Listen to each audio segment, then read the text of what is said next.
नमस्कार दोस्तों यदि आप नौकरी छोड़ चुके हैं, रिटायर हो चुके हैं या अपने पीएफ का पैसा निकालना चाहते हैं तो आज की यह वीडियो आपके लिए बहुत महत्वपूर्ण होने वाली है।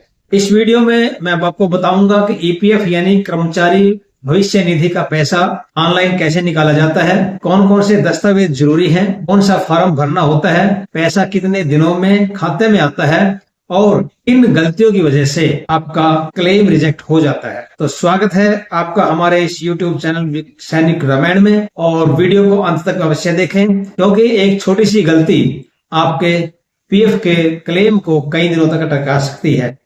तो आइए जानते हैं पूरी डिटेल कैसे फंड निकाला जाता है। पहले तो क्या है ईपीएफ, क्या है दोस्तों? ईपीएफ का पूरा नाम है एम्प्लॉय प्रोविडेंट फंड। जब कोई कर्मचारी किसी ऐसी संस्था में कार्य करता है जो ईपीएफओ के अंतर्गत आता है, जो कर्मचारी के वेतन का एक हिस्सा और नियोक्ता का एक हिस्सा पीएफ खाते में जमा होता है। नियोक्ता मतलब जो आपका एम्प्लॉयर है, ठेकेदार है, उसका जो एक हिस्सा वो जमा कराता है आपके खाते के अंदर। यह राशि भविष्य की आर्थिक सुरक्षा के लिए होती है। नौकरी छोड़ने, रिटायरमेंट होने या कुछ विशेष परिस्थितियों में इस राशि को निकाला जा सकता है। अब पीएफ निकालने की पात्रता, कौन निकाल सकता है पैसा? सबसे बड़ा सवाल है पीएफ कब निकाला जाता है। तो इसमें उसमें दिए हैं किस कारणों से आप पीएफ निकाल सकते हैं। तो पहला कारण होता है नौकरी छोड़े हुए कम से कम 2 महीने होना चाहिए। 2 महीने के बाद ही आप अपना पैसा निकाल सकते हैं उसमें से। और रिटायरमेंट अगर आप हो गए हैं, 58 साल की उम्र के बाद रिटायरमेंट हो गए तो आप निकाल सकते हैं। विदेश में स्थायी रूप से बसने जा रहे हैं, मान लो आप यहाँ से दूसरे देश में बसने जा रहे हैं तो आप अपना पैसा पूरा निकाल सकते हैं। आंशिक, जिसको बोलते हैं टेम्परेरी फंड भी निकाल सकते हैं आप। टेम्परेरी फंड कौन सा उसमें होता है वो मैं आपको आगे बताऊंगा।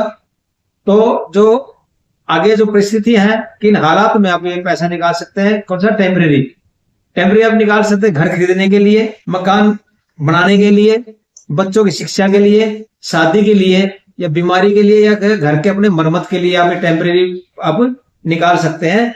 कौन से फॉर्म में आता है उसमें आगे आपका आएगा, वीडियो पूरी देखते रहिए आप। अब इसमें कागज कौन से लगेंगे, आप डॉक्यूमेंट्स कौन से लगते हैं? अब इसमें डॉक्यूमेंट्स लगते हैं जैसे आपका आधार कार्ड होना चाहिए, पैन कार्ड होना चाहिए, आपका बैंक का पासबुक, यूएएन नंबर जिसको यूनिफाइड अकाउंट नंबर बोलते हैं, और मोबाइल नंबर। मोबाइल नंबर भी आजकल का ये है कि आपके आधार कार्ड के अंदर मोबाइल नंबर जुड़ा होना चाहिए। और ध्यान रखें कि आधार और बैंक अकाउंट यूएन से लिंक होना चाहिए। ये खास चीज है इसके अंदर कि कई बार जो क्लेम रिजेक्ट होते हैं तो क्या होता है, आधार कार्ड से और बैंक से मोबाइल नंबर लिंक नहीं होता, इसलिए वो यूएन नंबर लिंक नहीं होता तो ये उस टाइम रिजेक्ट हो जाता है। अब आपको अगर यूएन का पता करना चाहते हैं तो यूएन कैसे पता करें? तो उसमें आपका एक विकल्प आएगा, उसके अंदर नो योर पैन। आप उसके अंदर कॉलम के अंदर जाएंगे, आप उस प्रोफाइल जो साइट पे जाएंगे तो वहां पर आता है नो योर, आप अपने यूएन को जाने। तो आप मोबाइल नंबर और आधार कार्ड की सहायता से आप उसमें आधार कार्ड नंबर डालेंगे। आधार कार्ड नंबर डालने के बाद ओटीपी आएगा, ओटीपी आपको मोबाइल पर उसमें भरेंगे और मोबाइल नंबर देंगे। तो उस पर ओटीपी आने के बाद आपका यूएन नंबर उसके अंदर आ जाता है। ये तरीका यूएन नंबर पता करने का होता है अगर आपको पता नहीं है तो। अब पीएफ निकालने की ऑनलाइन प्रक्रिया क्या है, इस पर आते हैं। मेन मुद्दा ये है कि पीएफ कैसे निकाले जाते हैं। पीएफ का पहला स्टेप क्या है, आपका ईपीएफ नंबर जो पोर्टल में लॉगिन करें, जो आपका पोर्टल होगा उसमें आपका यूएन नंबर होगा, आपका उसके अंदर पासवर्ड होगा, कैप्चा भरेंगे तो आपका एक ऑथेंटिकेटेड पासवर्ड आएगा। उसमें उसको बोलते हैं 2 फैक्टर वेरिफिकेशन। तो ओटीपी आएगा, उस ओटीपी भर करके आप अपनी साइट पर जा सकते हैं। उसमें स्टेप 2 पे आएगा आपका मैनेज सेक्शन में जाकर केवाईसी चेक करें।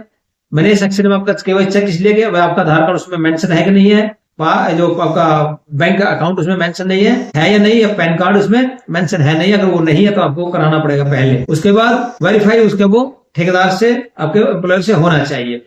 तीसरा स्टेप उसके अंदर है ऑनलाइन सर्विसेज पर क्लिक करें। आपके राइट साइड में आप जाएंगे बिल्कुल उसमें, तो वहां पर आएगा क्या, ऑनलाइन सर्विसेज आएगा।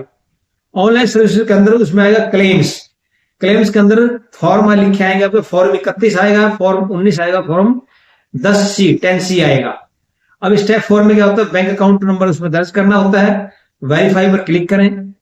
चौथे स्टेप पर आपका आएगा, 5वें स्टेप पर आएगा आपके प्रोसीड फॉर ऑनलाइन क्लेम। उसमें लिखा आएगा प्रोसीड फॉर ऑनलाइन क्लेम। छठे पर आएगा आपका क्लेम डालने, उसमें आप क्लेम कौन सा करना चाहते हैं। अब यहाँ पर आता है मेन मुद्दा। अगर आप फाइनल निकालना चाहते हैं तो फॉर्म आपको 19 भरना पड़ेगा और फॉर्म 10C ये पेंशन के लिए भरना पड़ेगा, पेंशन का जो अब आपका अमाउंट होता है।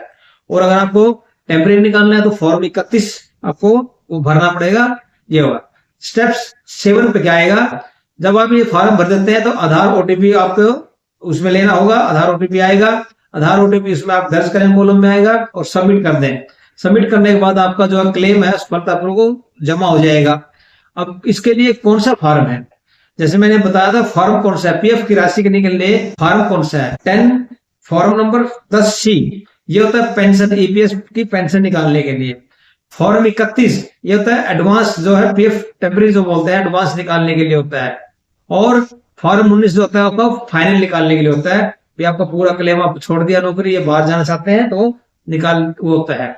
अब इसका अगर आपको देखना है कि भाई आपका क्लेम स्टेटस क्या है, आपका क्लेम रिजेक्ट हुआ है या पास हो गया, क्या है, कहां देखेंगे, इसमें क्या आता है ईपीएफओ पोर्टल में आप लॉगिन करेंगे दोबारा, उसी के अंदर आपको ऑनलाइन सर्विसेज में जाएंगे, जैसे राइट साइड पहले बताया था, उसी के नीचे पर आएगा ट्रैक क्लेम स्टेटस, उसमें लिखा है ट्रैक क्लेम स्टेटस। तो उसमें आप देखेंगे क्लेम्स जो आप ट्रैक करेंगे तो आपको यहाँ पर पूरी जानकारी आपको दिखाई देगी, आपका फंड कहाँ पर है, किस जगह पर है, क्या है, प्रोसेस में क्या पर है। और अब आता है अंत में कि पैसा कितने दिन में आता है। पैसा आपका सामान्य परिस्थितियों में 7 से 20 दिन लगते हैं, 1 हफ्ते से 20 दिन के अंदर ही आपका फंड आ जाता है, आपके खाते में आ जाएगा और पैसा जो मैसेज आपके बैंक उस मोबाइल पर आ जाएगा। हाँ, कुछ एक मामलों में थोड़ा सा ही समय अधिक लग सकता है। अब इसमें आता है क्लेम रिजेक्ट होने के कारण क्या है। क्लेम रिजेक्ट होने के कारण यही होता है, अधिकांश लोगों का जो है पीएफ क्लेम जो है कई कारणों से रिजेक्ट हो जाता है, जैसे आधार और यूएन नंबर का लिंक ना होना, और आधार में यूएन नंबर में नाम अलग अलग हो जाता है आपका, बैंक खाता गलत हो जाता है, पैन कार्ड अपडेट नहीं होता, केवाईसी अधूरी होती है, जैसे मतलब ठेकेदार से वेरीफाई नहीं होता, क्या पैन कार्ड नंबर नहीं होता, कई बार बैंक अकाउंट नहीं होता वेरिफिकेशन, और कई बार होता है गलत फॉर्म चुन लेते हैं आप तो उसके उसमें होता है। इसलिए क्लेम करने से पहले ये सारी जानकारी अवश्य जांच कर ले कि आपने जो फॉर्म भरा है वो सही तरीके से भरा है। क्या आप 31 नंबर भरेंगे उसमें आप करेंगे तो आपको गलत हो जाएगा, अगर 19 नंबर भरेंगे और उसमें टेम्परेरी लिख देंगे तो आपको भी नहीं होगा, रिजेक्ट हो जाएगा। तो इसलिए क्लेम करने से पहले सारी जानकारी आप जरूर ले लें।